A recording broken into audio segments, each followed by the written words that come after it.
Tonight, there is breaking news as we come on the air in the West. President Trump just moments ago announcing Israel and Hamas have both signed off on the first phase of the peace plan. The president now saying all of the hostages will be released very soon. The president had been handed a note late today by Secretary of State Marco Rubio in front of the cameras. Tonight, hear what that note said that indicated this could be happening. We'll go live to Mary Bruce. Also breaking at this hour, the arrest. A 29-year-old Uber driver now accused of setting the blaze that led to the horrific Palisades Fire that killed 12 people and destroyed thousands of homes. Where he was caught and the evidence tonight. The images authorities say he created of a city burning. Tonight, former FBI Director James Comey arraigned in federal court, pleading not guilty. Comey, a frequent target of President Trump, and tonight what ABC News has now learned about a central witness in this case. Tonight, the East Coast, millions now bracing for what could be the season's first nor'easter. A dangerous coastal storm right up into the Northeast. Lee Goldberg standing by with the forecast. Tonight, National Guard troops preparing to deploy to the streets of Chicago. Tonight, President Trump calling for the jailing of Illinois Governor J.B. Pritzker. Pritzker accusing the president of suffering from dementia, saying this is a man who has something stuck in his head. He can't get it out of his head. The government shutdown tonight, day 8, no end in sight. And the growing concern now over air traffic controllers forced to work without pay. Alarm over low staffing. And at Newark and Washington's Reagan Airport, they're actually reducing the flights coming in and out so controllers can keep up. The arrest tonight after 5 months on the run, convicted of double murder. The last of the 10 escapees to break free in New Orleans. Found several states away, the standoff. Authorities using gas canisters to flush him out of the house. And America Strong tonight, Dolly Parton right here. Her message tonight for all of you. What she says about her health with so much concern out there, and after her own sister asked fans for prayers. What Dolly is saying herself tonight. From ABC News World Headquarters in New York, this is World News Tonight with David Muir. Good evening. As we come on the air in the West, we do begin tonight with the breaking news. President Trump revealing a short time ago that Israel and Hamas have both signed off on the first phase of the U.S.-led peace plan. The president says this means all of the hostages will be released, in his words, very soon. Late today at the White House, President Trump was handed a note from Secretary of State Marco Rubio amid the high-stakes U.S.-led talks to end the war between Israel and Hamas. That note indicating they needed the president to approve a social media post so he could announce this first. Here's what President Trump said just moments later. I was just given a note by the Secretary of State saying that we're very close to a deal in the Middle East, and they're going to need me pretty quickly. So let's bring in our chief White House correspondent, Mary Bruce. Mary, the president then making it official tonight. He says the first phase of this peace plan has been agreed to by Israel and Hamas. What else do we know at this hour? Well, David, as part of this first phase of this peace plan, Israel is also agreeing to, quote, withdraw their troops to an agreed upon line as the first steps towards what the president is describing as a strong, durable, and everlasting peace. Now, in exchange, Hamas, as you note, is agreeing to release all of the hostages, quote, very soon. And just moments ago, Netanyahu saying that he will convene the Israeli government to ratify this ceasefire deal tomorrow. Also in a statement just now, the hostage families say they are welcoming this news with, quote, excitement, anticipation, and apprehension, but saying, quote, our struggle is not over and will not end until the last abductee returns. Now, we still don't know the timing of this, when those hostages will be released. But the president tonight, David, says he could travel to the Middle East this weekend.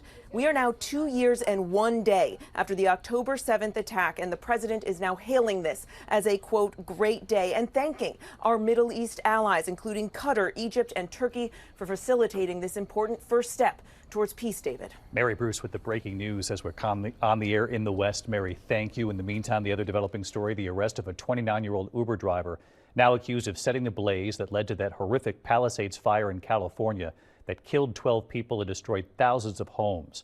Where he was caught, and here's our chief national correspondent, Matt Gutman. Tonight, authorities say a 29-year-old Uber driver is responsible for the historic Palisades Fire that killed 12 people, destroyed more than 6,800 homes and businesses, and burned more than 37 square miles. Authorities arresting 29-year-old Jonathan Rinderknecht overnight. We will prove beyond a reasonable doubt that he intentionally started this fire. Authorities say Rinderknecht was in Pacific Palisades on New Year's Eve working as an Uber driver when he allegedly started this fire called the Lockman Fire just after midnight on January 1st. He allegedly called 911 to report it and then came back to watch the firefight. After several hours, fire authorities thought they had the Lockman Fire contained. They were wrong. So that fire started on January 1st, and it smoldered underground for about a week until on January 7th, heavy winds caused this underground fire to surface and spread above ground, causing what became known as the Palisades Fire. And we were there just after the Palisades Fire broke out and witnessed the horror as thousands of homes quickly went up in flames. Everything is catching fire here.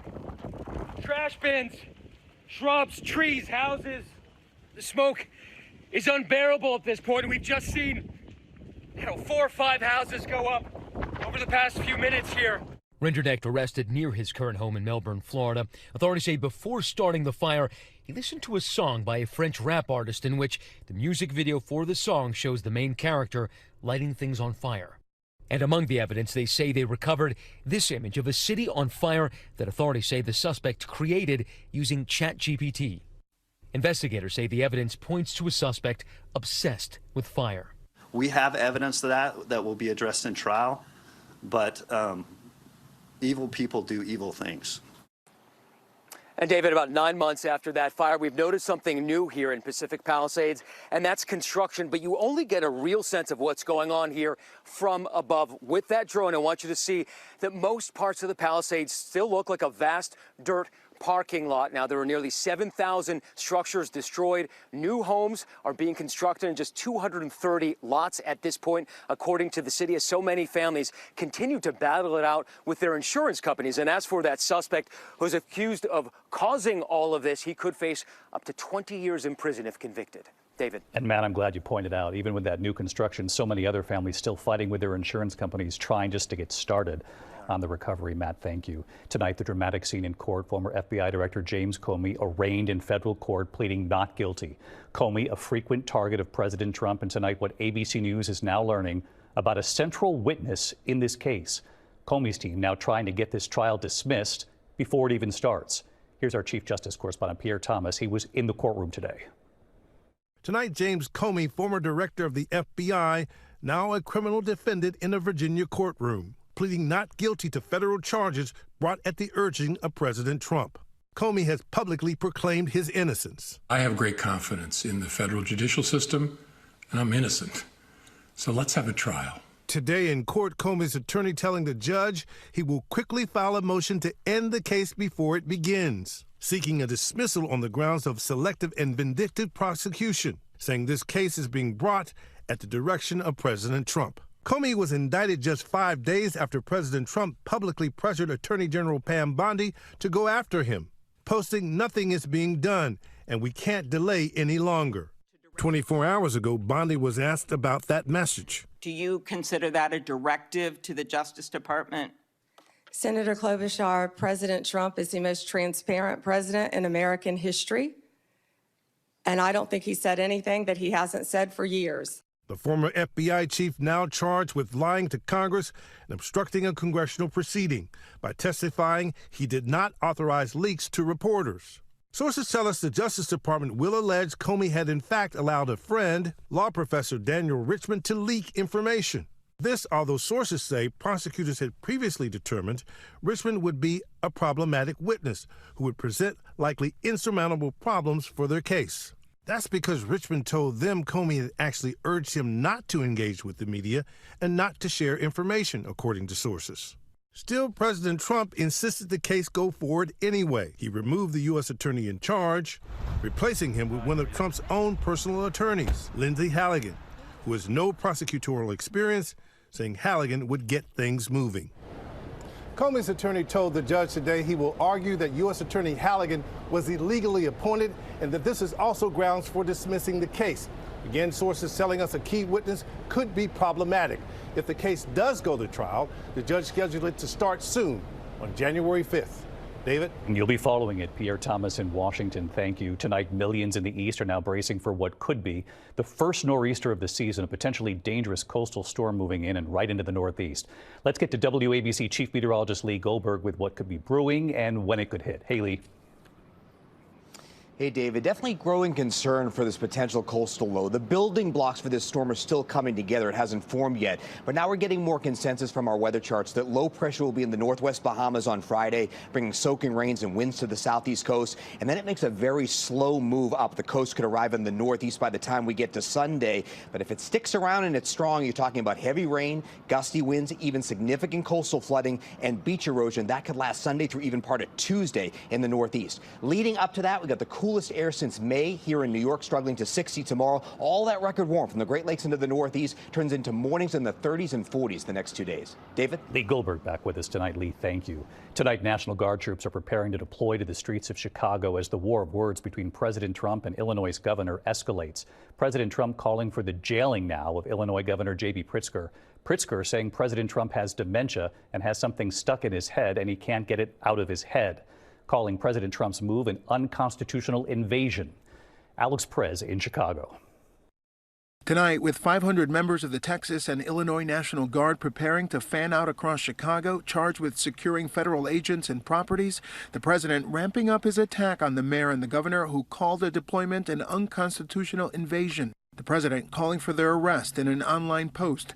Chicago mayor should be in jail for failing to protect ICE officers. Governor Pritzker also. Everything we're doing is very lawful. What they're doing is not lawful. But the governor calling the president a coward. He's demented, literally, unhinged. And this is somebody who's so insecure that he lashes out pretending that he can come arrest people for no reason at all. He can't. In the last 24 hours, Pritzker saying the president has dementia. Aside from the fact that he's out of his mind and has dementia, it's clear to me that he is targeting Democratic cities. Telling the Chicago Tribune, this is a man who's suffering dementia. This is a man who has something stuck in his head.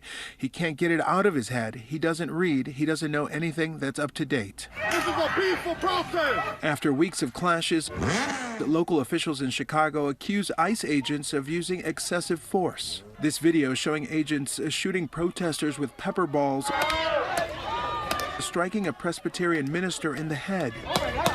You can hear the shots continue as he gets back on his feet. President Trump is now threatening to invoke the Insurrection Act to send troops into cities like Chicago and Portland for law enforcement. And David, tomorrow federal judges will hear arguments from state officials trying to block the deployment of the National Guard to Portland and Chicago. David? Alex, thank you. Meantime, the government shutdown, day 8, no end in sight, and the growing concern tonight over air traffic controllers forced to work without pay. There's alarm over low staffing now, airports including Newark and Washington's Reagan Airport actually reducing the flights coming in and out, slowing down the schedule intentionally so controllers can keep up. Here's Trevor Ault. Tonight, federal authorities are hoping the air traffic controllers who are still showing up will be enough to keep air travel going and passengers safe. Newark and Washington Reagan facing shortages, forcing those facilities to reduce or slow flights in and out. My thing is I want to get to my destination safely. I want to be able to hug my wife when I get there and be safe. I was on the way in my Uber and expecting to fly out around 7. I'm not flying out till 9 now, so I won't get home until about probably 12:30 or 1 o'clock. Aviation unions say the shutdown is placing a heavy burden on critical workers, and the longer it drags on, the less safe the skies will be. They are coming to work under an increasingly unsafe scenario because in safety we know that the first rule is to remove all distractions in order to keep things safe. What could be more of a distraction than not getting a paycheck? And David, already this week there's been more than 10,000 flight delays across the country.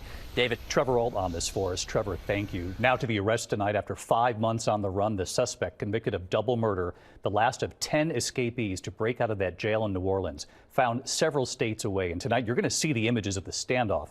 Authorities actually using gas canisters to move him through the house to arrest him. Here's Faith Abube. Tonight, 5 months after a brazen jailbreak in New Orleans, a convicted double murderer now captured at this home in Atlanta, ending a multi-state manhunt. SWAT teams surrounding 28-year-old Derek Groves, the last of 10 escapees, a tip leading to an hours-long standoff. We deployed a number of canisters of gas to help move him throughout the house. A police canine finding the murderer in a makeshift crawl space, according to officials. This was the dramatic scene back in May. Stunning surveillance video showing those 10 inmates escaping. Officials say they opened a faulty cell door, ripped a toilet off the wall, squeezed through a gap, and left this taunting message scribbled above the hole. Too easy. Tonight, authorities grateful no one was hurt. And David, Groves will be transferred to Louisiana to face more charges. David. Faith Abube reporting tonight. Faith, thank you. When we come back here, there's news coming in tonight on Kiss legend Gene Simmons, what we've learned.